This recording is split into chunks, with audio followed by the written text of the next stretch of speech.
Welcome to the Wareham Conservation Commission meeting of August 18th, 2021. It's 6:30 and the meeting is now open. I would just like to make a statement that we've got a continuance request for only 2 of the hearings. And if there's nobody representing those 2 projects, I will not ask for comments from the public on it. I will ask for comments on any continuations if there's somebody here representing the applicant. So Krista Foley and Barrett have asked for continuations. I have not received notice from anybody else. Okay, so if we get down to 91 Faring Hill, I have not received anything, and I won't know until we get there whether or not there's anybody here to speak to that project. So if you would like to start, I would like to table the minutes until after the public hearings, if that's all right with the board.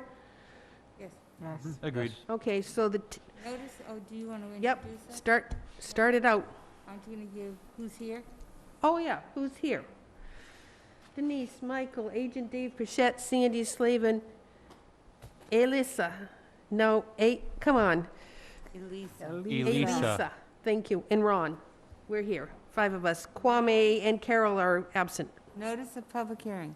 Pursuant to the provisions of the Massachusetts Wetland Protection Act, General Laws, Chapter 131, Section 40, in the Wareham Wetland Protective Bylaw, Division 6, a public hearing will be held in room 320, Wareham Multi-Service Center, 48 Marion Road, Wareham, Mass. On Wednesday, August 18th, 2021 at 6:30 p.m. On the notice of intent for Scott Gray, care of J.C. Engineering, Inc., 2854 Cranberry Highway, East Wareham, Mass. 02538, to construct a pier, ramp, and float system located on Assessors Map 21, Lot 1006, 17 Lydia's Island Road, Wareham, Massachusetts. Thank you, and who's here representing the project? Brian Wallace with JC Engineering. Sorry, one more time. Brian Wallace with JC Engineering. Okie dokie. Mr. Bichette, your turn.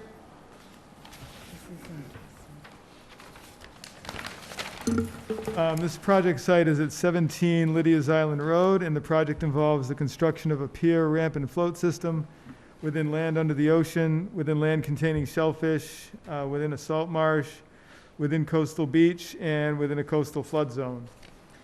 A 170-foot pier, ramp, and float is proposed out into Shell Point Bay.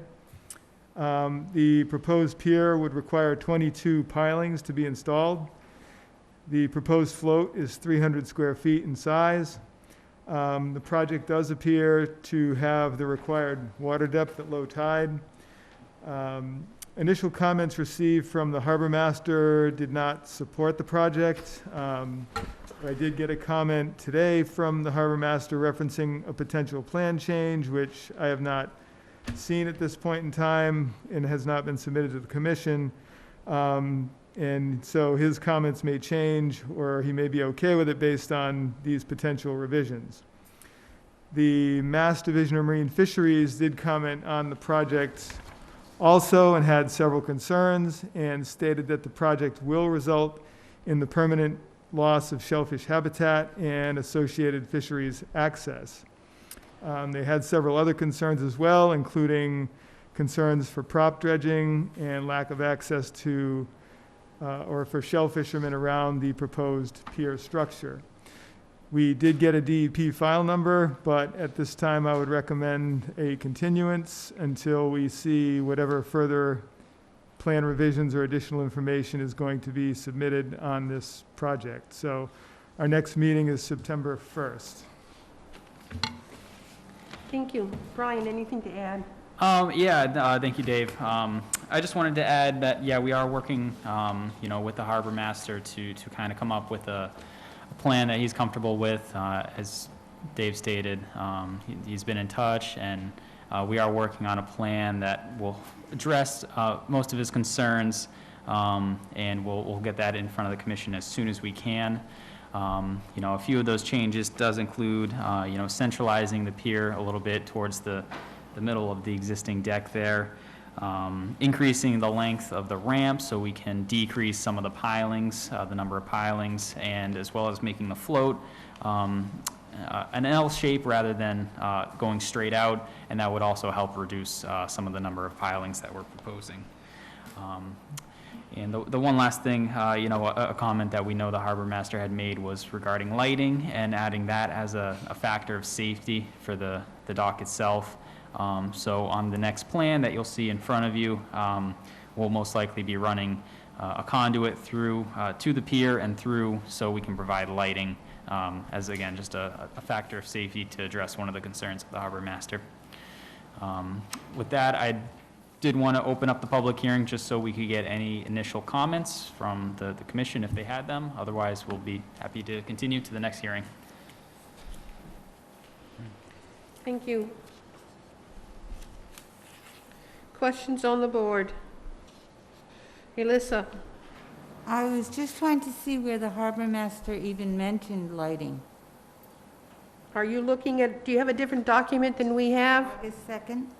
That was a comment we had, he did, not in his initial comments on the project, but, he had a meeting with the homeowner, and that was one of the things he had brought up to include in this next plan that we'll be submitting. And the reason is? Just safety. At nighttime, the pier is long, and he thought that'd be good to have out in the water, just to have some form of light, so people. And what's that going to do to the wildlife there, too? The fish, everything else? I mean, is this something? They'd be above the pier, probably not intense in nature, Okay. just enough where, someone navigating the waters would be able to pick up on it. And really wouldn't impact, the pier itself. You just simply run a conduit underneath the planks there, and that would provide the power for it. Ron? Where do you propose that the power is going to come from, and how's it going to get to the pier? So the owner had stated that shed that you can see on the plan has power, and we would run a conduit from there to the pier. That's where the So would power- you run it underground to the pier, or would it be? Underground, Okay. yeah. Just an underground conduit under the road to the pier. And we'll see that on the next plan. That will be Okay, shown on the thank next you. plan, yep. Anything else, Ron? No, that's it. We'll just wait for the revised plan, but just the initial, that. Thank you. Michael? There is a, we've seen, I should say, plans for another dock right in its vicinity, and I see it right here on this map as well. Is there any relation, or do the two relate to one another? Between the two homeowners? Is that- Correct. No, just neighbors. Just neighbors know, We happen to be permitting these at the same time. The eelgrass survey was done for the entire area, so it was just a matter of timing for that. But no relation, blood-wise or anything like that. That's 9, Lydia. yes. you see- Denise? see that's right I'm there. just saying that is 9, Lydia, that we're looking at, that's off to the left of it. Yeah, 9 Lydias is the other proposed Okay. Yeah, pier. this is the- Um, Yep. Looking at this area, it's a very small area. It's already got 4 piers in it, and another 5th one has been approved for this area already. And then you're talking about adding a 6th, and then the neighbor wants another one, which is the 7th, and then a neighbor up down the way wants another one, which would be 8 in this small area. I think that all this is getting to be detrimental to the recreation in that area, and I just wanted to bring that. Yeah, I do know of 2. There's one directly next door to 9 Lydias, and then Right. another one next door to 13 Salt Creek. From what I recall, there weren't any others that are within, at least Not the spacing, it 7,500 just- I mean, feet. it's the Shell Point, is that what this is called? Yes, I was out yes. to look at it, and it's a very small area to be putting all these long docks into. I just can't, I think I'm going to wait to see what the harbor master has to say, but I do have concerns with the number of piers that are going up in this area. Yep, I totally understand, and the harbor master is reviewing these projects together. And, we're, the other owner for 9 Lydias is also working with the harbor master and all of the abutters as well to get everyone comfortable with the plan moving forward. Okay. So we're doing the best we can with, you know, given the shape of the coastline, it is a tough spot for sure, but we're working through it. Okay, thank you. The note from Mr. Buckminster on August 2nd. His concern was proximity of each of the proposed as well as existing docks. He was concerned at the length of the structures needed to obtain minimum water depth, the reduction of recreating space within a dense private waterfront neighborhood, which is all what Denise talked about. We are concerned about that, and so is Mr. Buckminster, that we are just going to inundate this small little area with dock after dock after dock. Now, my concern is, I thought I had seen it someplace about the prop wash, a 30-foot boat. What does it draw? I'd have to double check that. I believe it was 32 inches, I want to say, but I'll have to double check that. If I take a look at this at low tide, you barely have 2 feet of water. What's the boat going to do? Sit on the And Sand, on the sand. Yeah, so where the propeller would be on the engine, we have about 4 feet of depth, which, Am I misreading this? where is? You're going to put float stops to maintain 2 feet of clearance. Yep. The boat's going to be tied to the pier, to the dock. It's going to stop at 2 feet, but its hull's going to go further. I'm concerned about the size of the boat and the depth of the water. Yeah, so the float stops are, you know, mainly for the I guess, the landward side of the floats. That's where it's shallower by about a foot. So we're proposing that just really on the landward side to maintain that 2 feet. You know, on the seaward side of that, that's where we have the depth for the boat and for the end of the floats, where, you know, in that spot, we might not need the float stops, but at the landward side, we would need those. Okay, I'll be interested to see how you reconfigure the L-shaped float to handle a 30-footer in this space. I assume it's a powerboat? Or Yes. a sailboat, powerboat? Yep, Okay. motorboat. Is there anybody here that'd like to comment on this project? I'm seeing none. Motion to continue I have a motion Sec- continue second. until, until September 1st. thank you.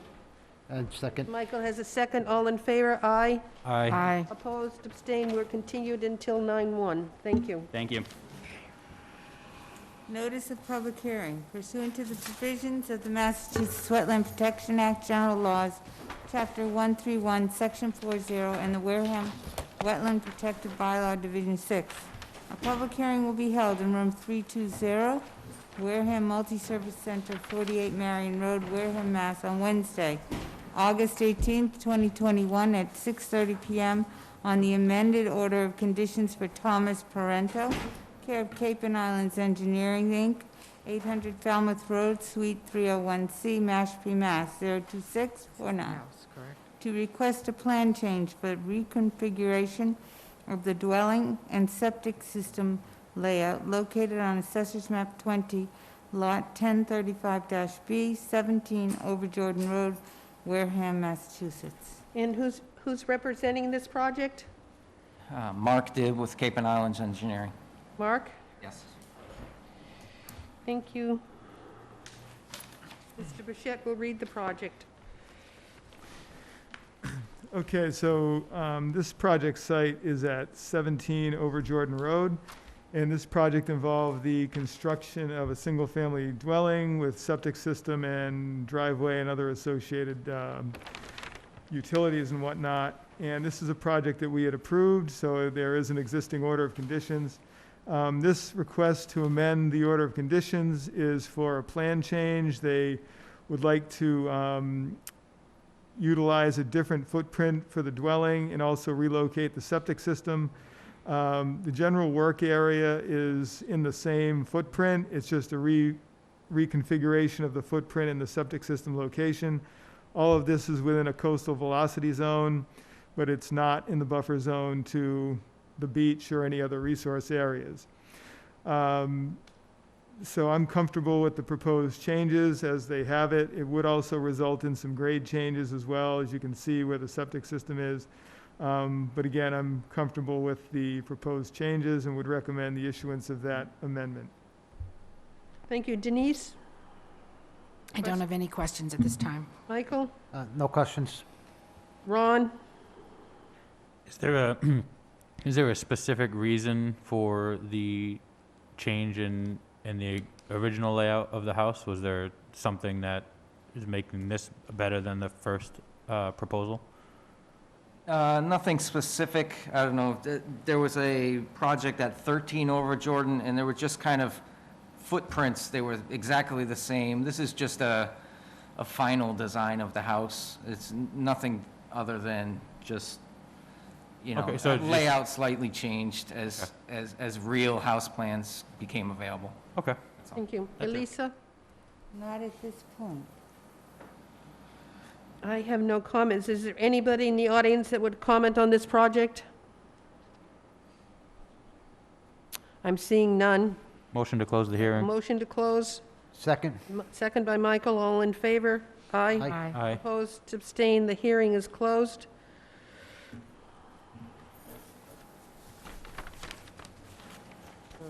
Dave, we're not changing anything on the conditions, right? We're just going to approve the layout change? With the same conditions, yes. Okay. So I make a motion to approve the project with the same order of conditions as the first project. I have a motion. Second? I have a second. All in favor? Aye. Aye. Aye. Opposed, abstained. You got the amended order of conditions. Thank you.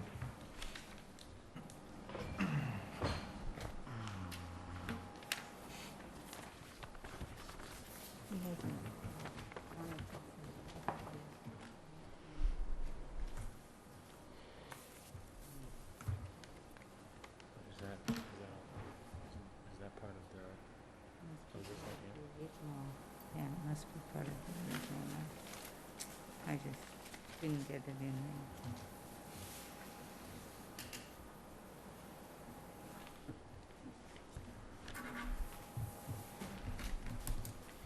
Thank you. We have our continued hearings. This is the next hearing is for Thomas Parento, 17 over Jordan Road for another. Wait a minute, I got it in here someplace. Another pier. That's for the pier. For the pier? Okay. For the pier, and you, again? Yes, Mark Dibb with Cape and Islands Engineering. Thank you. Why is there so much wind? Okay. Now, this is a repeat of what's already been submitted, right? Correct. Keep going for, never mind, no comment. All right.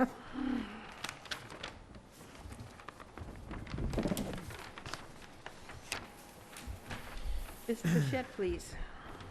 So this project site is again at the same property, 17 over Jordan Road. And this project involves the construction of a pier, ramp, and float system within land under the ocean, land containing shellfish, within salt marsh, within coastal beach, and again within a coastal flood zone. This is the same site where we previously had a pier proposed at this location, and that project was denied. Now we have this application in more or less in the same location. This project proposes a 172-foot pier, ramp, and float out into Shell Point Bay. This project would require 22 pilings to be installed for the pier. The float size is proposed at 200 square feet.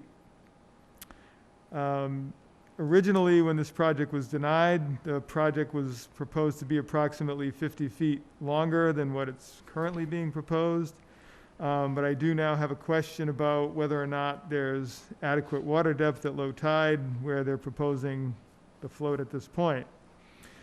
So that's something that I've spoken to the engineer about and still, in my mind, needs to be resolved.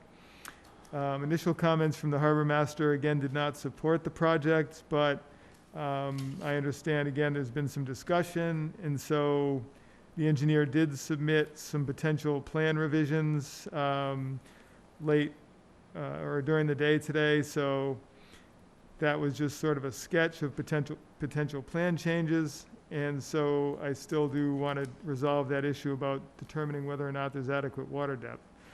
The Mass Division of Marine Fisheries did comment on this project as well and basically had all the same concerns, and they stated again that the project will result in the permanent loss of shellfish habitat and associated fisheries access.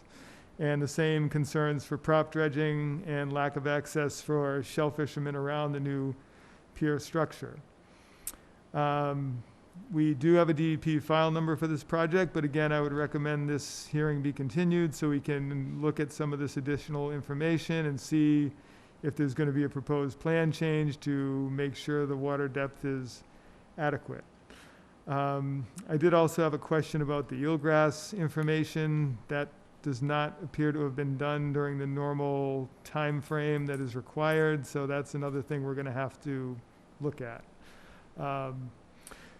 So that's really the comments I have at this point, so I would recommend a continuance of the meeting to the next meeting, if that's what the commission wishes to do. Okay, Mark, any comments on that, please? I agree with David on the continuance, and one thing to note, we did go out and essentially check the grades in reference to the old grades that were on the plans previously submitted. And the intent of the new design was to put the float at the 2 feet minimum for depth. We would use float stops, and that's where the float would be. But resulted in about a 50-foot decrease in length of the pier. But I would like to continue to try to work with the harbor master and see their formal comments. I don't believe, I think give him time to review this additional information I sent in today and see if there's a point where we might be able to get this pier approved. I do believe we can meet all the specifications required for the pier at this location. But definitely would like to continue to work with the harbor master and Dave and get through and formally respond to any comments they might have. He did mention going out there today, and he mentioned to me that the float is gone or not there anymore. So who knows what could have happened, but he says he did not see it there. Yeah, we had been monitoring that, and up till last week it was there, and I drove by today and it was gone. So Okay, yeah. let us get that. It'll be the original proposed location that we submitted. We'll get it reset, and then I'll let you know. Okay. Questions on the board? Elisa? I still have the same sort of questions that we have from Denise the other time. This is just another pier in this small area. They already have one pier that has been approved in this area, and I know that, the Parentos want more, but the other thing is that the props from these engines will be upsetting the soil, upsetting any eelgrass that we might have. And, saying to somebody, gee, you have to paddle out till it's deeper, that's never going to work. And I think that that's an important thing for us. Okay. Ron? So on the eelgrass study, Dave, are we outside of that window for this year, or when does that? No, that still can be done. That goes to November 15th. So that's Okay, still okay, fine to do it at this time of the year. okay. Yeah. Yeah, I mean, I think I'm gonna hold my comments, until we see, the additional plan that you submitted today, just so I can review it a little bit and wrap my head around what might be changing. Michael? Just the same concerns about things like the shellfish habitat, the amount of piers in the area, especially the water depth and the mud. But other than that, I have no problem supporting the continuance of the hearing. Thank you. Did we have an Eelgrass, Denise? As with Elisa and Mike, the number of piers in this area concerns me. I think it negatively impacts the shellfish in this area. He's already been approved for one dock, which he has not completed. It's still sitting, the pier, what do they call those, cement pilings? Is that what Yeah, they're the called? existing pilings are still there, and the So dock is he not still been- planning on building that dock Correct. in addition to this one that he wants? Okay, Yes. thank you. In addition, Sandy, I just want to say that I know we're not at the end of the time with Mr. Parento, but there were a lot of, he was supposed to be putting in some native plants where he took plantings out. He was supposed to replant several areas which weren't supposed to be touched, but were. Well, we'll have Mr. Bichette take a look and see if that has been done. It hasn't. It has. Well, it depends on, Yeah. there are two places, and so Yeah. we'll ask Mr. Bichette to go out and see if they have restored the area that had been cleared, because I was out there a year ago and I thought it had happened. So maybe the water has come in and removed all the soil. So if you could check the replanting of that violation and see, we have to bring them back to have it redone. Now, bear with me a second. We had a hearing on December 7th for 0 over Jordan Road for a pier. We had a hearing on September 4th for 15 over Jordan Road, and another one on December 4th for which one is this one? I've got 3 hearings on seven. piers there, and I'm not sure which one. This Is this 7? this would be one of the 15, One of the 2 15s.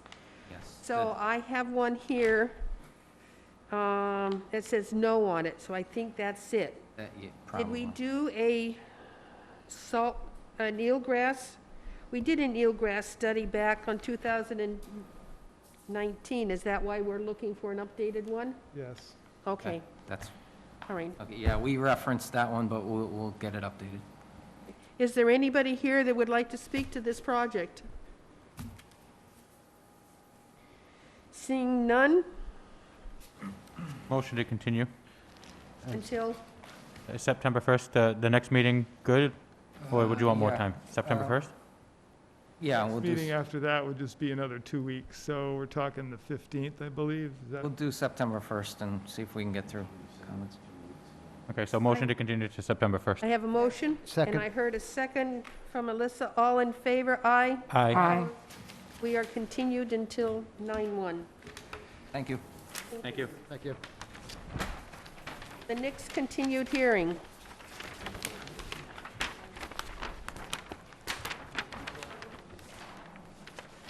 Yeah, you can have this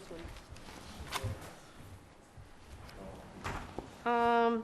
Scott and Laura Christofoli, is there anybody here representing this project? They have formally asked for a continuance. Did they give us a date To the next meeting. to the next meeting? So I need a motion to. Motion to continue to Second. 9/1. I have a motion, I heard a second, all in favor? Aye. Aye. Opposed, abstained, is continued. The next hearing, they've asked for a continuance. Is there anybody here for the Barrett property? I'm seeing none. Move to continue the meeting to September 1st. Second. Second. Thank you, I have a motion and a second to continue it until 9/1, all in favor? Aye. Aye. Opposed, abstained, it's continued. The next hearing is William and Jean Whalen, 11 Gitchigumi Road. I'll get it right. Is there anybody here representing this project? I'm seeing none. Move to, Did they request a continuance? No, but they're not here. They have not requested a continuance, so the commission may want to table it in case they're just running late and then bring it back up later. That's up to the commission. They did not request. they did not Motion to request table. Continue. We'll Second. move to the next ones and then, The next one is Mario Signori, 91 Edgewater Drive. Anybody here representing them? Yes, Madam Chair, Bob Rogers with GAF Engineering. Thank you. Hello, ma'am. I am Jamie Medea, also representing the applicants. Nice to see you in person. Sorry to see you in person. Mr. Burchett will read to this project.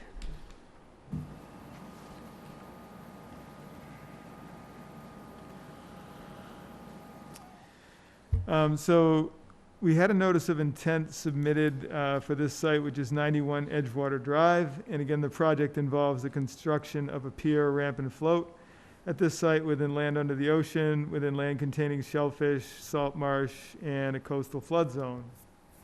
The site is also within the estimated habitat of rare and endangered species. It was a 243-foot pier, ramp, and float system that was proposed that would require 28 pilings for the structure. We had continued this hearing initially because we needed to get an eelgrass survey for the project, which had not been submitted. We have since received the eelgrass study, and that has indicated that there is eelgrass in the location of where the proposed float would be. And so this is the first time we're really here to discuss that. In the meantime, there was an existing old structure on this property, which the property owner decided he was just going to start reconstructing, which he did with no permits or approvals. I sort of came into that as it was being done and put a cease and desist on it, since it was not something that we had approved. They have since stopped doing any further work on it. But that, to me, basically was a violation because they had no approvals to do anything with that other structure. So at this point, the engineer and Ms. Medea are here just to kind of update the commission and try to get a sense of how to proceed with this, since we have a couple of issues here. So in my opinion and recommendation, the original proposal cannot be approved because it doesn't meet our bylaw relative to the eelgrass issue and where they're proposing the structure. So if they shorten the pier, they're probably not going to be able to meet the water depth requirement that is needed from our bylaw. So again, this is a difficult site. It's fairly shallow. And those are the issues as we currently have them, and I'll open it up to discussion and questions. Either of you comment on that, please? So I guess I would just say that my plan is to go out to the site on Friday, have a discussion with the client and check the water depth relative to the area that's 50 feet away from the eelgrass beds. We need to see if we can replicate the dock that was there and still meet the requirements of the bylaw. We have a little bit of work to do to see if we can bring this into compliance. Historically, it was never an area that was mapped for eelgrass in the past, and we didn't notice any in September of 2019 when we did the survey. But we certainly were agreeable to update that, and so upon closer inspection, there's eelgrass basically 50 feet beyond where their current float system ends. So it'll be a challenge. It will also be a challenge. You've got some very high and low tides coming up. Yeah, I think today and, Your low well, tide would be- tomorrow and Friday, it's even Steven, I think, at Okay. least according to the chart. But Right. Anything else Oh, to add? Thank you very much. Mostly, I came just to frankly show respect. It's what my clients asked me to do because this had been continued several times, and they didn't want you to think that they were unconcerned about compliance. They are very concerned about your impressions about compliance, and they mostly also wanted me to convey that I don't know how many of you know the property, some of you do, but the woman of the couple has been going there since she was a little girl, and they were actually not even married when they first started going there. It was her mother's house. The dock has always been, the dock precedes, not the application dock, but the one that had a compliance question about repairing it. That was there before the Wetlands Protection Act. Doesn't excuse not knowing what needs an order of conditions for repairing it, and it doesn't excuse not having a Chapter 91 license, which is also my territory to figure out. But we're really here both to show respect and get more facts with the new presence of eelgrass that was not there back in 2019. Yep. And to look at the old dock. It's been quite cordial with Dave Frichette, but we don't have an answer yet. When there's an old pre-dock that precedes the Wetlands Protection Act, at what point is maintenance, replacing boards or something, acceptable, and when does it need an order of conditions? And now, they had already started with a new dock, only to find out that there's the problems you just saw. So I defer to the engineers on the facts, water depths, presence or absence of eelgrass. Mr. Frichette tells me that, no, we don't know if this eelgrass comes and goes. We know it came when it wasn't there. Will it go again? I don't know. And I still have to figure out, it's my problem, to figure out Chapter 91 licensing and discussion with the harbor master, who has seen the site. The harbor master has seen the site and has no problem with the mooring, no problem with the existing dock, but we'll have to confer with him to make sure wherever anything, if it were to be extended or relocated, is acceptable for navigation. I know that's not your thing, but I want you to know all the things that we're looking at. And I'm here to answer any other questions to make sure that you're not left feeling. Yeah, but it's Like too there was bad more. he started to take his old dock down. Now they've got none. Well, it's still there. I know, but you can't get to it unless you go wading. Yeah, that is very unfortunate. Their grandkids, I heard you mentioning shellfishing. It's a lot better for the shellfish. I did a whole bunch of these recently in Wareham, in Bourne and Falmouth, and they're tending to realize that a structure is better for the shellfish than the mucking about to get out to something, because it's more structured. Yes. And they can grow on the, they use it as habitat when the things stay in the water. Does your bylaw say that you want all docks taken out of the water? You don't have something like that, do you? No. Yeah, some of them have bylaws where they, and it doesn't make sense to scientists, but they want it taken out all the time. It actually creates the habitat if you use the right materials when you leave it in. I hear you, Madam Chair, though, you're saying, bummer, that they didn't get the right approvals. And I gather, I'm going to take it from you, that you think the work they did do for maintaining it should have had. I'm not commenting on that. Oh, okay, I apologize. It's just too bad he took the dock down and Yeah. started to build without approval, because I'm sure they could have used the old dock this summer, waiting for approval on the new one. But that Yes. didn't happen, so, I mean, but questions on the board. Denise? No questions at this time. Michael? No questions. Ron? No additional questions at this time.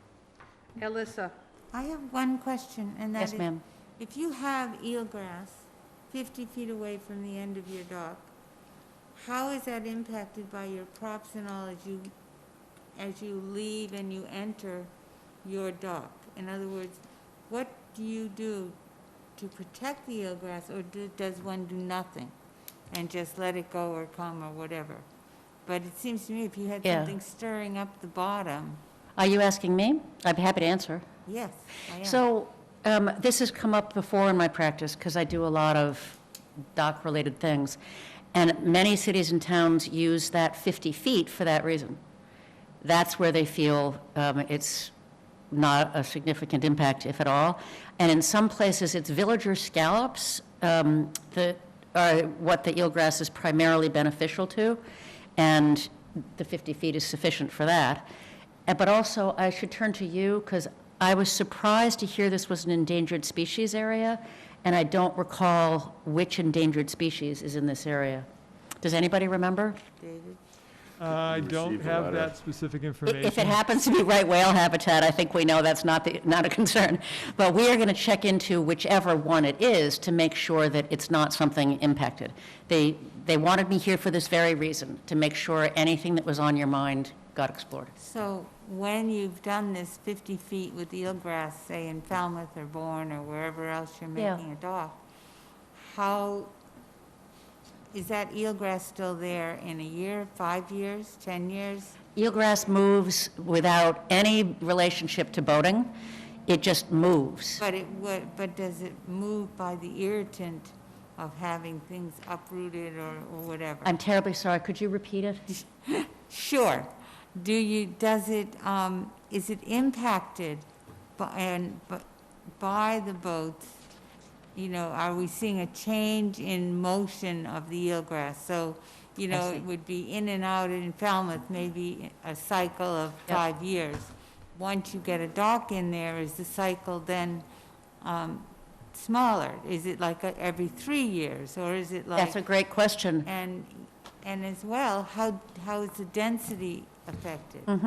I have not seen a pattern in these waters.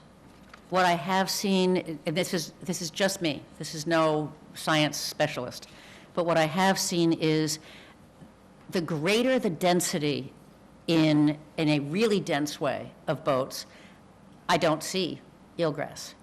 But that may be because there's a much greater depth of water when there's a greater density. So I can't say that there's a correlation between the number of boats and the density, and I have not seen a correlation between moorings versus docks and eelgrass. I have not seen that there's a relationship between the two, but again, I am not at all a scientist. I'm just a lawyer, although I teach environmental law, so I tend to bring in specialists, and we actually had one about why eelgrass matters and what shellfishing habitat looks like, and it surprises my students. This is a little off point, but it surprises them that actually the materials can be beneficial habitat if they're left in place. You can go over instead of mucking around. I'm sorry, I'm kind of going on. Anything else? I apologize, ma'am. I went on. That's all right. And I'm just going to make a comment. Take a look where moorings are. You got a circle because of the chain sweeps. Not everybody has helixes. That's So right. there is a lot of damage done by moorings and the chain dragging, but you're right, off topic. No, you're right on. Is Right there on. anybody who would like to comment on this project? Is September 1st good? Yes, that's what we would request, Madam Chair. So move to continue the project to September 1st. Second. I have a motion to continue the hearing until September 1st. I have a second, and all in favor? Aye. Aye. Opposed, abstained, it's continued until September 1. Thank Thank you. you. And please don't take it as disrespect if we ask for another continuance No, if that's the all right. information's not ready yet. Totally understand. sense. Right. Thank you. Thank you. And I appreciate your service. Thank you. Next hearing is BERE LLC, Beals and Thomas at 0 North Carver Road. Is there anybody here for that project? They are here, they're out in the hallway, I think they're just making their way in.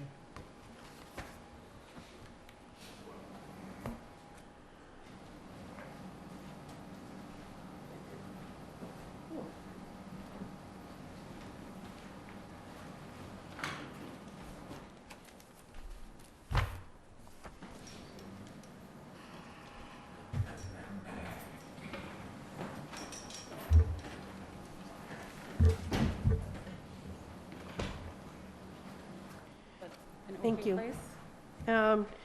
Slowly, one at a time, identify who you are.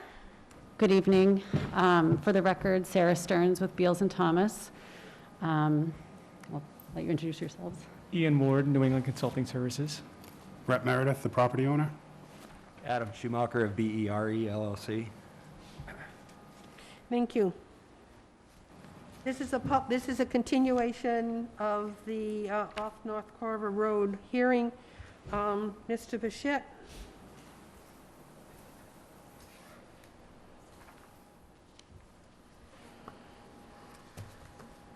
Yeah, so this project site is Lot 1049 off North Carver Road, and the project involves the construction of a commercial solar array within bordering vegetated wetland and riverfront area of the Weewianick River, bordering land subject to flooding, and in the buffer zone to inland bank.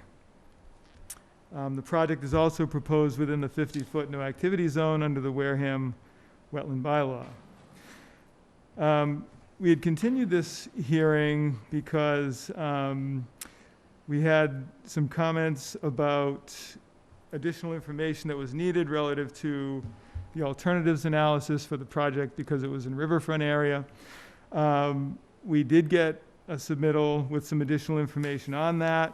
Then I made some comments on that, and that was just before the last meeting, so the hearing got continued again. And now we've just received some further comments to my comments that we just got yesterday. So that's kind of where things are at the moment.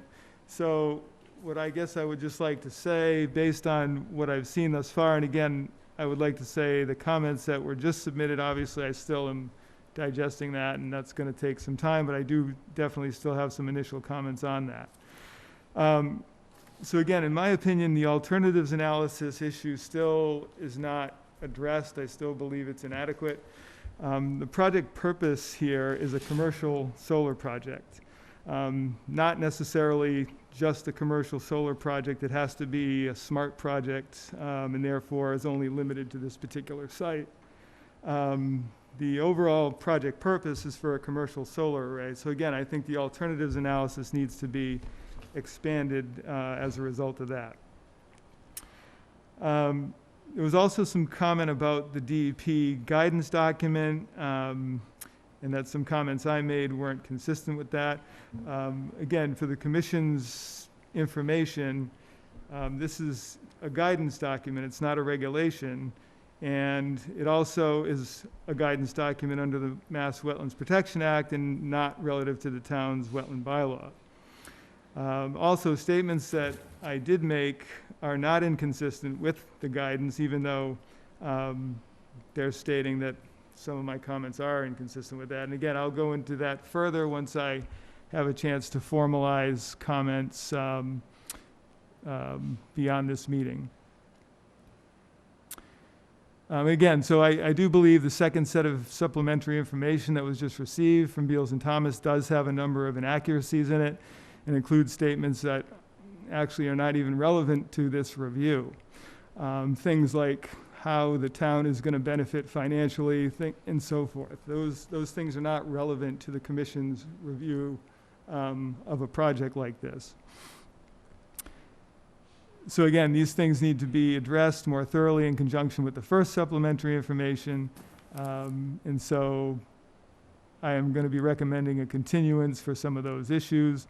And also would like to further state again that the town's wetland bylaw does provide or protect additional interests beyond the Wetlands Act and does allow the Commission a greater degree of consideration when reviewing any project, not just this one, but so that also just needs to be pointed out. I don't believe we actually have had a chance to discuss the changes to the plan relative to the wetlands boundaries yet, since we continued last time. But there were some changes made to that, and that's also been referenced in the comment set from the applicant. So that's what I have at this point in time, and we'll let things open for questions and discussion. So Sarah and company, would you like to comment on that, please? Thank you, Madam Chair. We haven't been together for quite some time. I know that we had requested a continuance from our last meeting, as Dave mentioned, and we appreciate the Commission's patience. We just wanted to make our best effort to give you as much information comprehensively all at once as possible. 2 weeks goes by very quickly, as you know. So, compiling and gathering all the information to address comments and questions is extremely important to us to try to get the commission everything that they need and have commented on. Our August 3rd submission goes into a bit more detail, as Dave mentioned, about the field delineation and some of the changes that my colleague Andrew Gorman and Dave reviewed in the field with some photographs. And, you know, it's not that consequential to this particular project, only because the delineation is related to the adjacent wetlands and mean annual high water delineation, where our project is proposed, as you know, on the farm area itself. But that being said, Dave, we appreciate you going out again with Andrew and taking a good look at that, and we wanted to make sure that we surveyed and added those into the plan. So that has been added into the July 30th plan set that was attached to that August 3rd submittal. From there, we received some additional, more specific comments from Dave that we wanted to collectively respond to. And, you know, I think that within that letter, some of the things I just wanted to point your attention to were some exhibits that we tried to kind of hone in on the resource areas that we've been discussing in terms of the riverfront area, the inner and outer riparian zones, the 100-foot buffer zone to the bogs, as well as the adjacent wetland areas, and just try to create a visual for the commission. I know that some of you were able to visit the site, but just to really lay out not just you know, in a letter form, but some exhibits that kind of speak to the attempt to limit the amount of work in these resource areas that overlap with the agricultural operation itself. So, you know, really just want to reiterate that there has been a concerted effort made to adhere to the SMART program guidelines with the DEP guidance that Dave referenced, which works alongside with the Act, as well as keeping the footprint to the farm itself, as well as the appurtenant dikes, bog roads, et cetera, and limiting the site work as much as possible. So that said, you know, this team has really worked very closely together to really make sure that the agricultural component of this project is still first and foremost. I mean, the whole point of this is to keep this farm in operation with this added renewable energy resource. So I think, you know, I can pass these around if it's helpful to the commission. They were embedded in the letter, but just to, you know, if you'd like to see these exhibits, I think they are helpful in discussing what the existing local 50-foot zone is actually comprised of, which is essentially existing active bog roads. And again, the riverfront area, which overlaps from the Weweantic River onto the active farm, is the project area. So just wanted to kind of touch on those points, so I appreciate that. I don't know if Adam wanted to add anything related to the solar development itself, or He's been doing a lot of writing, so he's got some comments ready to go. Yeah, that's right. No, thank you for the opportunity to be in front of you tonight. I'd like to respond to a few things that Mr. Pichette said. With all due respect to Mr. Pichette, he has made it clear that he does not want to see this project move forward. He does not agree with this dual-use concept on bogs. And I think a lot of the things that are being brought up in Mr. Pichette's comments are really not the heart of the subject here, really not the heart of the question here. The heart of the matter is whether or not the commission agrees with the guidance that DEP has provided on this issue, and whether or not the commission is willing to embrace that guidance, or whether or not they want to take Mr. Pichette's position on it, which we wholeheartedly disagree with and will fight as far as we need to go. But I think, you know, what it comes down to is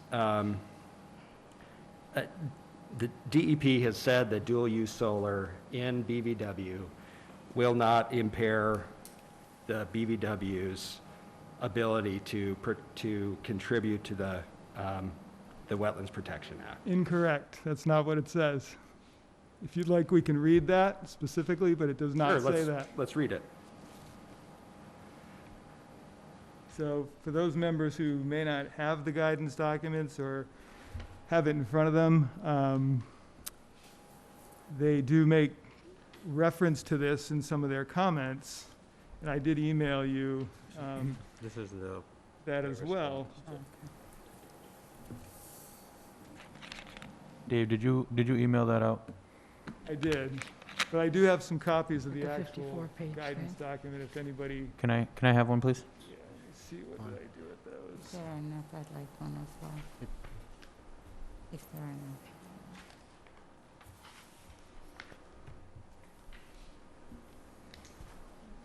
Thank you. Yeah, this is the, Thank you. This may have been part of the before page. Yeah. I think it was actually. yeah, here. Okay,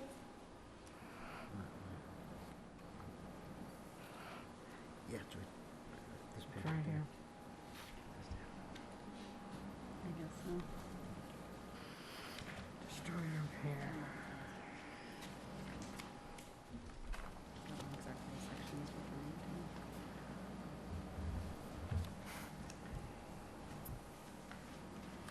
So what it does say is it says that if agricultural solar projects are deemed not to impair the ability of bogs to contribute to the interest of the act, then projects may be permitted. So that's what it specifically says. It doesn't anywhere in here say that in all circumstances that these projects will not impact wetlands. In fact, it specifically says in the conclusion part, it says in some, alterations that do not destroy or otherwise impair BVW and meet the performance standards may be permitted. Okay, so that implies that if they do destroy the wetland, which this is going to destroy some BVW, or impair the BVW in some way, which this is going to do by fencing it in, then the project may not be permitted. Okay? Well, let me Further- continue Well, with, let me just finish the response.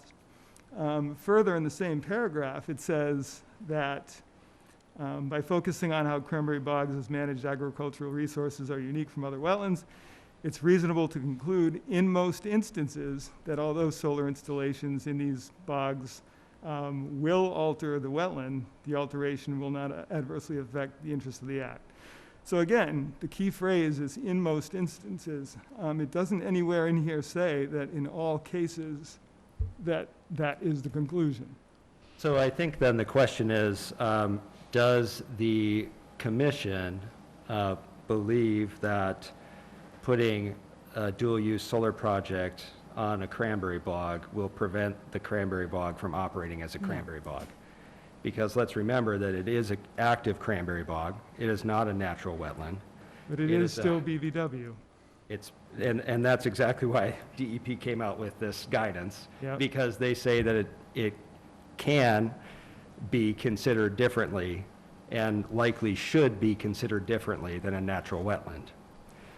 The And I reason- think if your assessment was such. Well, Mr. then- Pichette, you keep interrupting me. Okay, go ahead.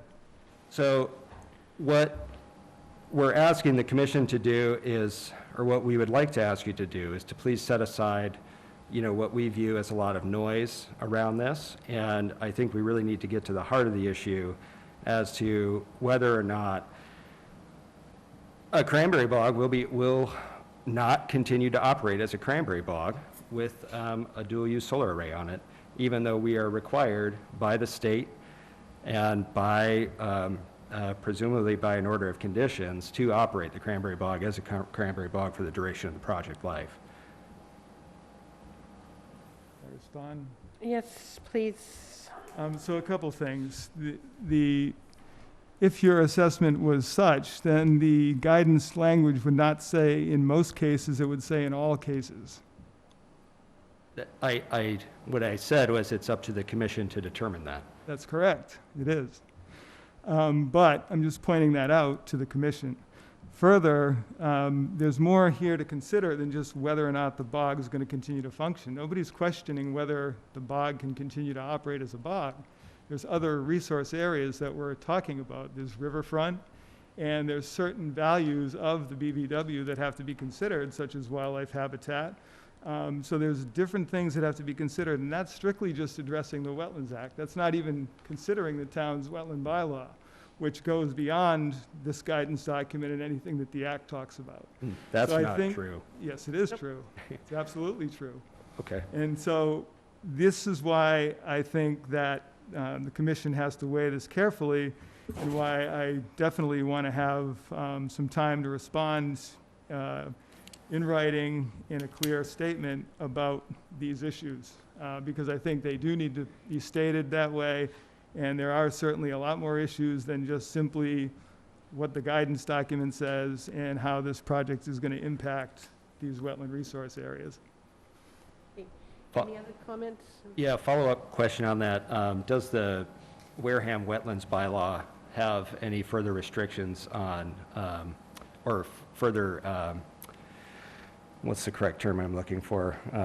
Performance standards? Performance standards for BVW than the Wetlands Protection Act does? It doesn't necessarily have specific performance standards, but then again, it doesn't need to, because there's other language within the bylaw that affords the commission certain authority to make decisions on any project, regardless of whether there's performance standards or not.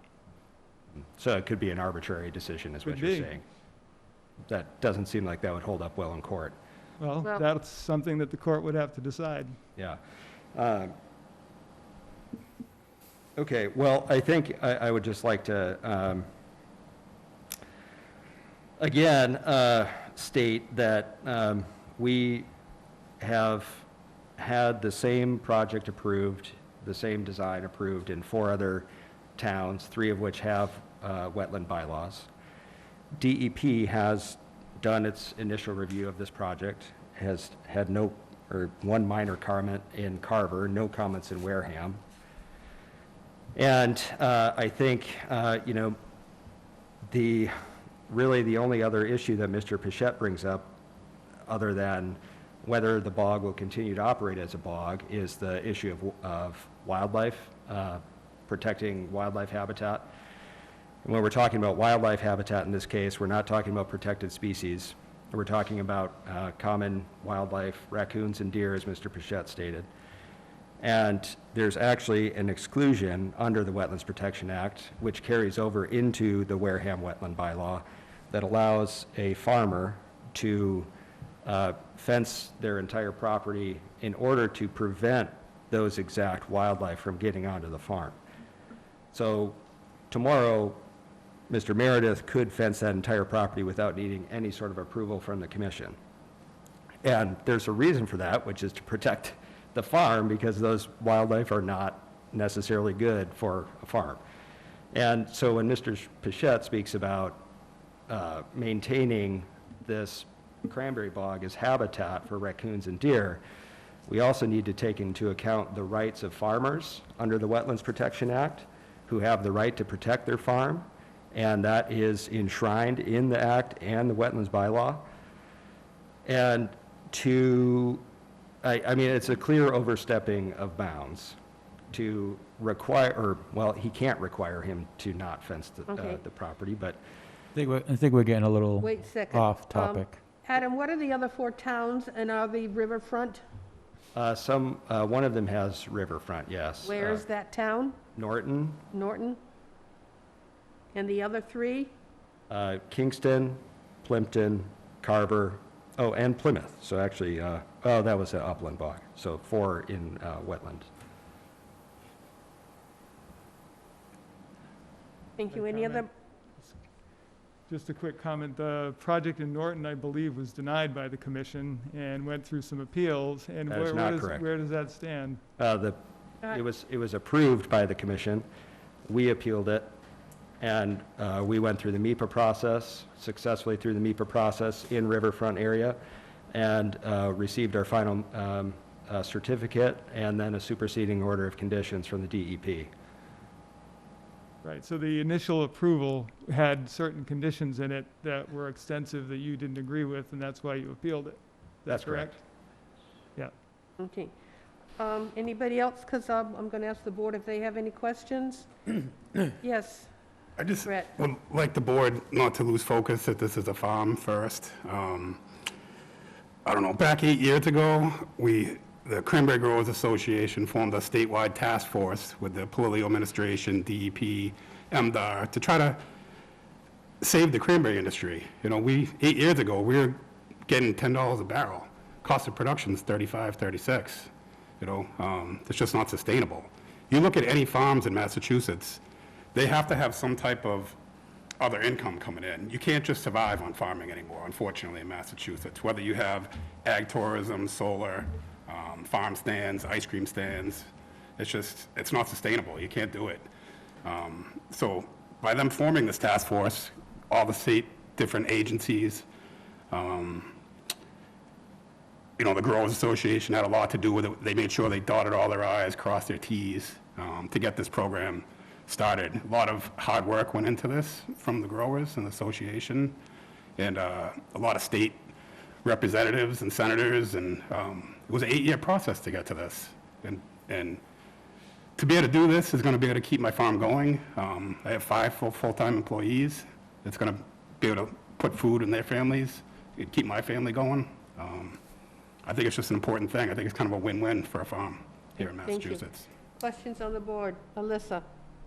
Not right yet, thanks. Ron? I mean, a couple of things. I'm just listening to the back and forth. The first thing is, you know, the DEP's, I think I want to point out that it's a guidance, not a law, for us to help us do our job. The second thing is, I mean, I'm just looking at the answer to Mr. Pichette, which just came in yesterday. I mean, there's 52 pages, so it's going to take some time to read that because I want to understand it. I don't disagree with solar as a whole, but there's a lot of it going on right now, so there's a lot for us as a commission to look at. It's not just one project. You know, we see these projects every week, or every 2 weeks when we meet, but we're getting them consistently in our inboxes to go through. So there's a lot to digest in the comments that Mr. Pichette had, his stance on it. Just because Mr. Pichette has a stance on something doesn't necessarily mean that's a stance as a commission that we're going to take. But we do rely on his opinions and his mindset as to what it looks like, along with all of the research that we do, the time that we put into it. You know, we don't just wake up one day and look at a project and say yes or no. There's a lot of work that we do on our side, and I can understand and appreciate the work that you all do on your side. But at the end of the day, there's a lot to go through based on what you guys have gone back and forth with in writing, that me personally, I need some more time to digest and review, to understand it, because I want to make the best informed decision I can make. I'm only one member of the commission, but I need to make the best informed decision, not only for you, but also for the town. Does it make sense? Does it not make sense? So I appreciate the project. I appreciate the comments back and forth. I would just appreciate the time to be able to digest it on my own and go through it, because it is not just 1 or 2 things that have been responded to. Like I said, it's a 52-page document that has a response on almost every page. So for me, I just need time to do that, and I think my fellow commission members would probably say the same thing. So until I have a chance to do that, you know, I don't think that I can have any more comments, just because I probably will after I read through some of the back and forth between what Mr. Pichette said and what you guys are proposing or responding to. And if I may, just, Madam Chair, Yes. add, just for the commission's, just for clarity, there were 2 supplemental packages, so I just want to make sure you have and are able to review both. No, I okay. do have both. I do Okay. have both. I was just speaking specifically to this one package that was Yeah. dated yesterday. And, you know, I think, like I said, it takes so much time to compile all the data and information, but we really didn't want to continue. Again, we thought we would come back before you tonight and just be able to meet and continue the conversation, at least summarize what we have submitted, but understanding that more time would be needed. I think that's fair enough, certainly. Thank you. Michael? Yes, because this project is split on town lines, mostly in Wareham, but some of it in Carver, and I think I asked this question before, was permission already granted by the Carver Conservation Commission? And if it was, that's completely on, they could say yes, they could say no, and it was. Okay, can we Yes. confirm when that occurred? I could get that to you through Dave. I don't have the date off the top of my head. Do we know that, do we know when that happened to occur? Yeah, Sarah said she will get me that info. and I'll okay, pass it because, along to the commission. because, Recent, though. Yes. it must have, well, a month ago, I was looking on the Carver Conservation Commission website. I went through all their meetings for the past year. I didn't see any mention of this project. Interesting. I'm sorry, maybe one blip, I should say. I'm sorry, I take that back. Maybe one blip of this project, and that was maybe a year ago. I didn't see nothing on it. No, So I mean, we went that's why I through, was just curious. yeah, we filed a notice of intent in the same plans that we filed with your commission and went through the review process with Carver, and were issued an order of conditions this year. All right, So if that time frame is you submitted to us June 2nd, then there should be around that same time frame We went to Carver prior to Wareham. prior to that? Yes. 'cause I really didn't see much mention on this, so April. again, it's on them, so. I don't know. I can get the date of the order to Dave that he can disseminate to your All right. board, certainly. It's also recorded at the Registry of Deeds too, so it is available, but I'll get that information to Dave. Okay. Questions, Denise? Just, I agree with most of the commission that I do need the time to go through the papers that we received. I mean, it was 54 pages. I did scan through it. I did highlight some things. But also, just remember this is Wareham. Don't tell me 4 other towns have approved it and give me that as a reason why I should. I'm sorry, I didn't catch that. Don't tell me that 4 other towns have approved it and give me that as a reason why I should. We have our own wetland bylaws here in Wareham, and we need to follow those and be consistent with those. Sure. Yep, that's understood. Sandy? Yes? May I ask a question? Oh, yes. All right, so one of the things that I think it's hitting where Denise is talking about is that Wareham has a certain look. Some of it's great, some of it's not so good.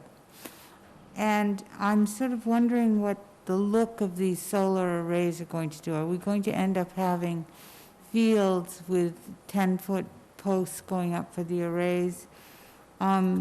You know, we're used to cranberry bogs. We're not really, you know, this far used to high 10-foot, you know, solar panels. And so I'm sort of wondering, you know, some people love the ocean and other people really love the cranberry bogs that are here. They do. They just, that's part of their nature. So I'm just wondering what you're doing to mitigate the loss people will feel about losing those red berries when you float them, or when you're picking them, or in the fall when the fields are you know, red and the leaves look a little red there. You know, what are you doing to help us keep some sense of beauty for our town? Yeah, I mean, please, I mean, it's outside of our scope, but if you'd like to comment? I think you raise a good question, and for the rest of the board too. I think it's important to consider, as you're evaluating this, you mentioned other solar projects, you're getting bombarded with them.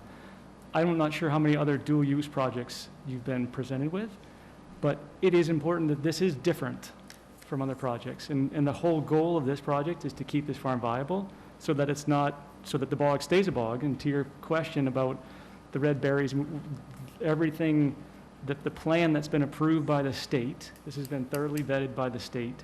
You've got to present an agricultural plan. They're looking at all kinds of aspects of the production and the growth, so that those red berries do stay red and they are harvested. The alternatives, which we see a lot on the Cape, is that cranberry bogs become forest and they go away. So this is one option to keep those bogs viable. Thank you. Thank you. Is there anybody in the audience who would like to speak to this project? We do have one. Sorry? I see we have someone, one. yes. I don't know, I didn't know if you, I will need a space for this, on the table for this person to come up and address us. Thank you. Please identify yourself. Annie Hayes, 52 Farmers Lane. I want to say that I'm very glad that you're being circumspect about this. I think it's, for one, a project that can open a floodgate for so many acres of bogs in this town. My understanding, well, I know that I think Adam said that the panels themselves were inert. The sealant, I don't think was discussed. They can be silicone crystalline panels with lead in the sealant. There are these details to consider.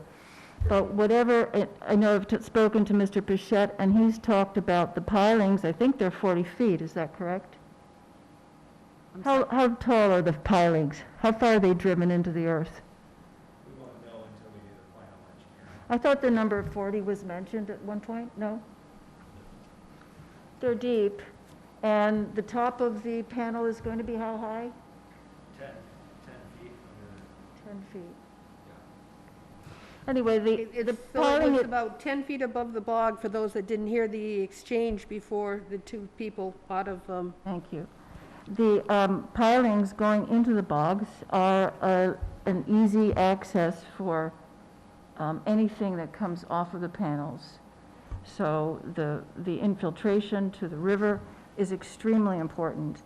I think we'd all like to save the family farm. Family farms have been folding across this country in, dairyland forever.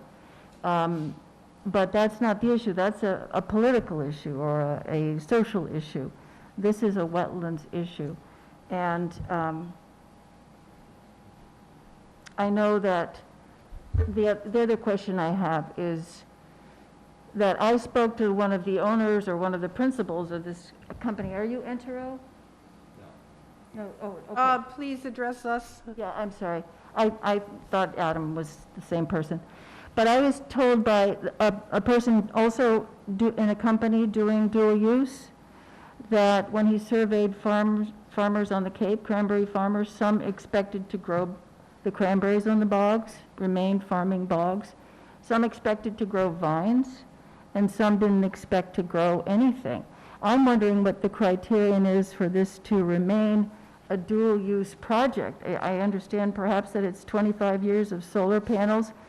Is this going to be a cranberry bog for 25 years, given that, for example, Makepeace vines are 3 times the production of these smaller farms, and they're patented vines, is my understanding. So that's So part your of... concern is that it won't stay a cranberry bog? Would that change the use of the solar panels? Well, I'm concerned that this dual use is the rationale for putting panels on bogs instead of having bogs become wetlands again. I mean, that's certainly happening in many places. Is it a rationale that's going to be true to its description for 25 years, or is it something that in 5 years may not work, but who's going to take the panels down? So it's a way. I'm sure that would be a consideration as to the disposition and how they're put up and how they will be taken down. All will be discussed. Okay, Anything else? that's it. Thank you very much. Thank you. Anybody else? I'm seeing none, and I honestly really need to continue it. I cannot take a 50-plus document the day before and analyze it enough, so I agree with everybody else. I would love to have a continuance until September 1st, so we have a chance to digest what you have given us in response to Mr. Pichette's concerns. So, I'm going to make a motion to continue. Second. until, September 1st, please. thank you. second. I have a motion and a second to continue until September 1st. All in favor? Aye. Opposed, abstained, we're continued until 9/1. Thank you. Thank you. Thank you all. Thank you. Thank you. Thank you. The next hearing is Wareham MA3 LLC in care of Atlantic Design Engineering's 91 and 101 Faring Hill Road. Is there anybody here for this project? I'm seeing no one here for this project, so I'll ask for a continuance until 9/1. Motion to continue to 9/1. Second. Second. Sorry? No, there's no one here to represent the project. As I said earlier, unless there's somebody here to represent the project, I'm not going to take comments on well, I have a motion to continue it until 9/1. And the second. Second. I have a second, all in favor? Aye. Opposed, abstained, we're continuing until 9/1. What about the one that's tabled, Sandy? I Oh, will let's get bring that. back to the tabled, yes. Is there anybody here for Wayland? 11 Gitchigumi Road? I'm going to ask for a motion to untable, Motion to on table. Second. and I have a motion and a second, all in favor, aye? Aye. There's nobody here representing this project, I would ask for a continuance. Motion to continue to 9/1. Thank you. Second. Motion and a second by Michael, all in favor, aye? Aye. Opposed, abstained, it's continued till 9/1. All right, you want to go to the certification of compliances before we start our minutes? Yes.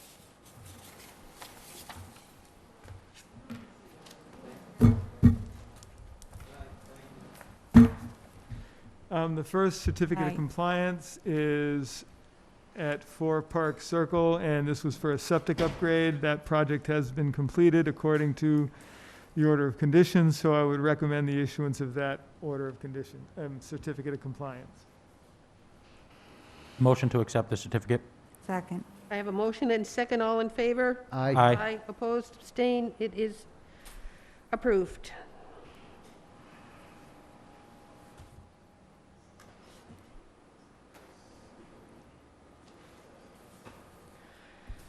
Oh, repurposed properties, that's the one down on Swiss Beach that, okay, I know this one. Yes, so that is the house that was at what was called originally 5 Cliff Ave. Now they've changed the address to 50 Shore Ave. But in any event, that project involved the demolition of an existing house and the reconstruction of a new house. And that project has also been completed. The only issue is that they've also added a small stone parking area for a couple of cars, which would be on the Cliff Road side, like Where the around house the back. was- where Yes. the- So where the house was taken down, they put in a stone. Down Yes. driveway. So that was not part of the original plan. I don't think it's incredibly significant, but I just wanted to point it out to the commission because it wasn't part of what was on the It's original. no more disturbed land, so it's Right, instead of it being grass, part of it is crushed stone, so they can for park a couple of the cars. Pervious. foundation of the Yeah. house is now a crushed stone and being pervious as opposed to a house on top of it, so, Yeah. The only other thing too, and this has nothing to do with this, it's another issue that I'm looking into, is if you look at the as-built plan, there's now a drainage easement that runs right through the property for the drain line that goes down the center of that property, so I'm gonna just, wasn't that one Yes. of the big issue, is the drainage in that area? yeah, Yes, there's a big drainage problem right there. that's the wrong file, hold on.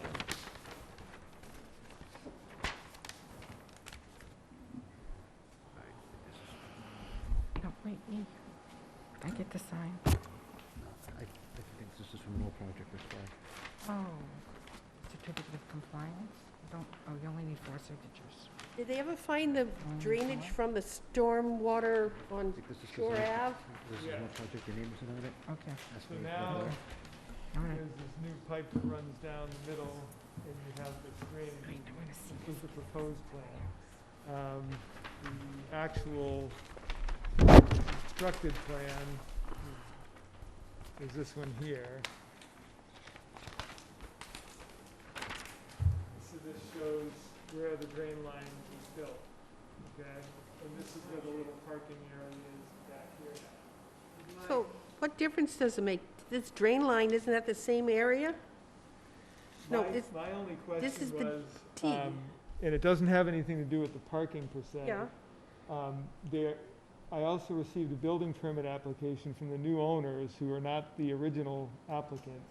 No, They're Sue Ann. proposing to want to put a shed in here, and part of that would fall on top of the easement. So I have to find out from Dave Menard if that's acceptable to build something on the easement, which I don't Think. think that it can. And I Now, just want to verify that, but anyway, I just but wanted to that's point nothing that to out. do with Nothing the to do with this. certification. So the only change you've seen is that they plan to put some parking up here where the house, in the same area where the house used to be. Well, they actually already did. It's It there. They did exists it now. already. So Okay. You can park 2 cars here on crushed stone right now. Okay. I think it's more, isn't it bigger than that, than just the It two could cars? be, you could squeeze 3 maybe, but it's, Whole area. no, it only comes in enough to get a couple cars off the road. It doesn't come way up into here. No, this is still grass up in there. Yeah, Yep. And the grass comes down and around, and the house that it belongs to is here. Mm-hmm. yes. At least they moved the boat. That was the neighbors across the street. Yeah. So I'm Okay, okay so with the I'm- certificate of compliance. So the recommendation is that we approve the certification of compliance? Yes, That's the recommendation? yes. Do I have a Move to motion? accept the certificate of compliance for 5 Cliff Ave, now 50 Shore Avenue. Thank you. I have a motion, I heard a second, all in favor? Aye. Opposed, abstained? Sandy, Yes. just briefly, you've been sort of on me on this several times, I don't know. I can't hear you. Should- is- I don't have this. Is now the time to talk about something, or we'll talk about it later? project, or? Yeah. She wants to talk about something later, but right now we're going to do our minutes. We ready? We have a lot. May 20th, 2020. I have reviewed and find the minutes to be in order. So move. Do you move to accept the minutes? Accept the minutes. So we have, That's just- Alyssa, Michael, and I were here.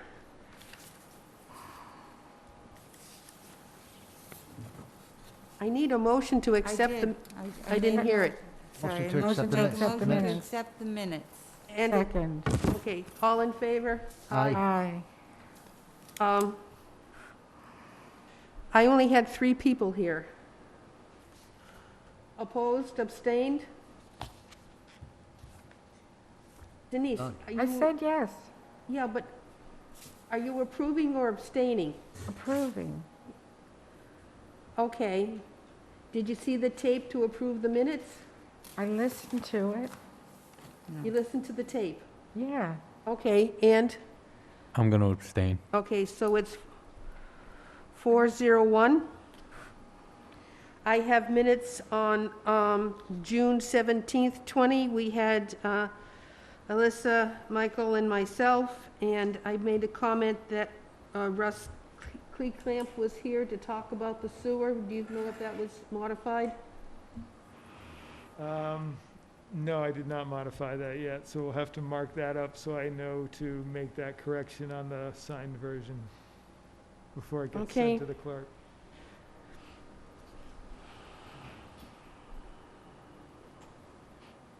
I find the minutes to be in order except for that omission.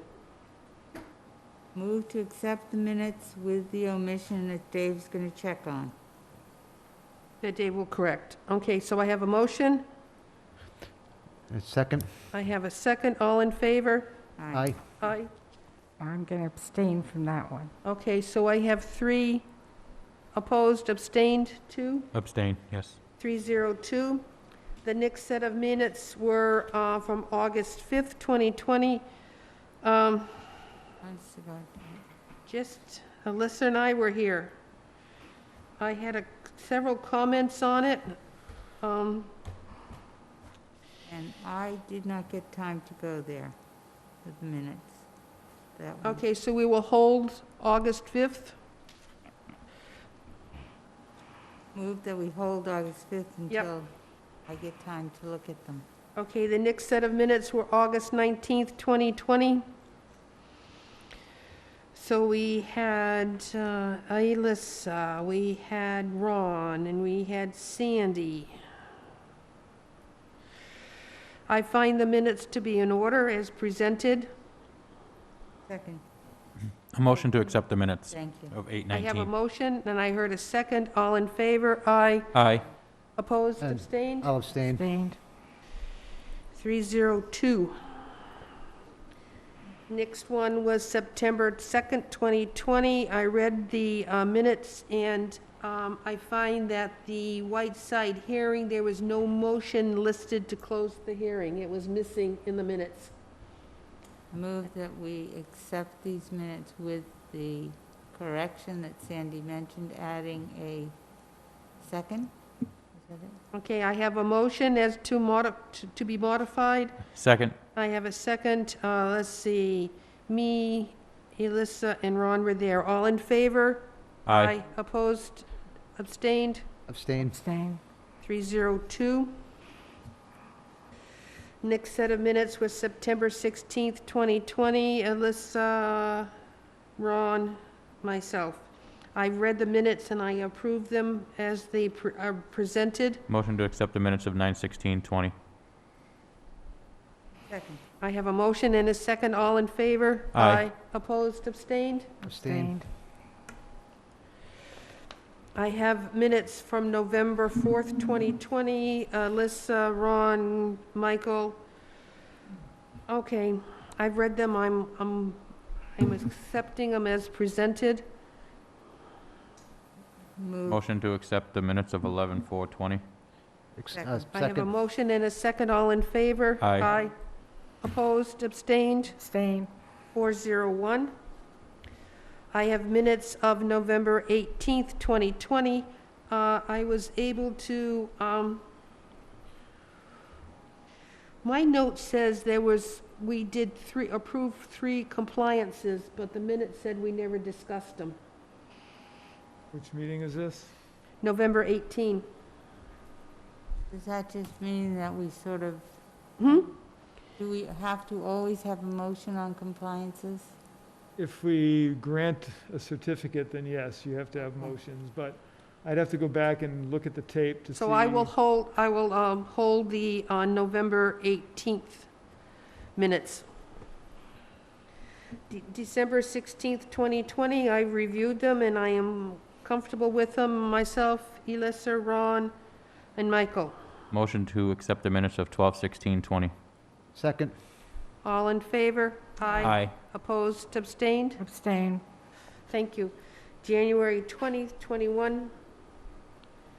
I did find one little typo, that the Marshall hearing was continued until February 3rd, but the minute says February 2nd. So I will make that change if you approve the modification to it. Let's see, me, Ron, Elissa, Michael, we're there. Motion to accept the minutes with the revision of the date of 2/3. Second. I have a motion and a second. All in favor? Aye. Opposed, abstained? Abstained. Thank you. February 3rd, 2021, I find them to be complete and accurate. Let's see, Sandy, Ron, Elissa, Michael. Motion to accept the minutes of 2/17/21. Second, All in favor? I have a motion and a second. All in favor? Aye. Opposed, abstained? Abstained. Thank you. February 17th, Sandy, Elissa, Michael. I've read them and I find them to be complete and accurate. Did you say 2/17 or 3/3? 217. Motion to accept the minutes of 2/17/21. Second. All in favor? Aye. Opposed, abstained? Abstained. You weren't there. You were missing. Oh, I was missing 2/17? Yeah, Are you sure? Yeah. Okay, so then I abstain. the vote is 302. We had minutes for March 3rd, 2021, me, Alyssa, Michael. move to accept the minutes? March 3rd, 2021, I have a motion. Second. I have a second. All in favor? Aye. Abstain? Abstain. Abstained. 302. Okay. March 17th, 2021, me, Alyssa, Ron, Michael. I find the minutes to be complete and accurate. Motion to accept the minutes of 3/17/21. Second? Thank you. All in favor? Aye. Opposed, abstained? Abstain. Okay, March 29th, 2021. We had Sandy, Alyssa, Michael, Ron. Motion to accept the minutes of 3/29/21. Second? All in favor? Aye. Aye. Abstained? Abstain. 401. And we have minutes of April 29th, 2021. I did make a note that Denise was here as an associate, but she was not listed as the members present. Motion to accept the minutes of 4/29/21. Second. Okay, I have a motion and a second. All in favor? Aye. Can I vote on that Yes, one? you can. Finally? Yeah. Aye. Approved 500, and I'll make the note to add you as a member present as an associate. Does anything else to be done tonight? I do not see anything but other than a motion to close. No, I think, Alyssa, did you- did you want to say something? I during- just wanted to mention the idea of what's attractive for the town. I think we sort of, Dave had it mentioned once. Let me just, how did he say it? Give me a second. Aesthetics. And the aesthetics of Cranberry Bogs, that we do have jurisdiction over this. And it's written up in the bylaws and all that we do.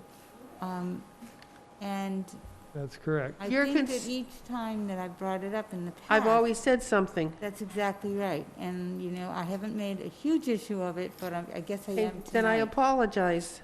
Because you're right. I mean, if we do it for one cranberry bog, a dual use, we'll have two dual uses for every cranberry bog, and we'll be nothing but black panels. And, it also goes with the ocean. It goes with the look of the land on Land's End, if you will. It can go on anything that could be considered very, very special to Wareham, so there are a lot of things that it could be. Well, I think that, Looking at Onset Harbor. I think that with any proposed project, especially to do with solar panels, just because it's proposed to be solar today, with the dual use, doesn't mean that in 5 years it's gonna be that, that same thing. There's just a lot of digestion, I guess, and understanding of the projects as a whole. But, there's just many, many, many of them. Okay. Excuse me, David, when did you send out your 50 pages? What was that? When did you send out your 50 pages that we have to read? I think I sent that out yesterday. Yesterday. Yeah, you sent it, it came in Yeah. yesterday. Yeah. Yeah. I've been But getting your That's when I emails. got it, yesterday. So, okay. did you get it? I'll go home and see. You will have to go home and see, I will. because I saw you on the chain, so. It doesn't matter, my computer does its own thing. Sometimes it likes David and sometimes it doesn't. And that is very the case, not always Something likable. on the email got kicked back that had a Gmail address for you for some reason. It has what? It had a Gmail address for you on one of, and it got kicked back. Huh. So then I sent it to you, our notes from our traipsing around the other day. I saw that, I yeah. resent it just to you because it had gotten kicked back with whatever email was on the original one that Elisa sent out. Okay. I'll have to there's look and see. I think I might have a new picture. Motion to close the meeting. I have a motion to adjourn. I have a second. All in favor? Aye. Aye. Okay. Thank you, Mr. White. We are done. Thank you, Mr. White.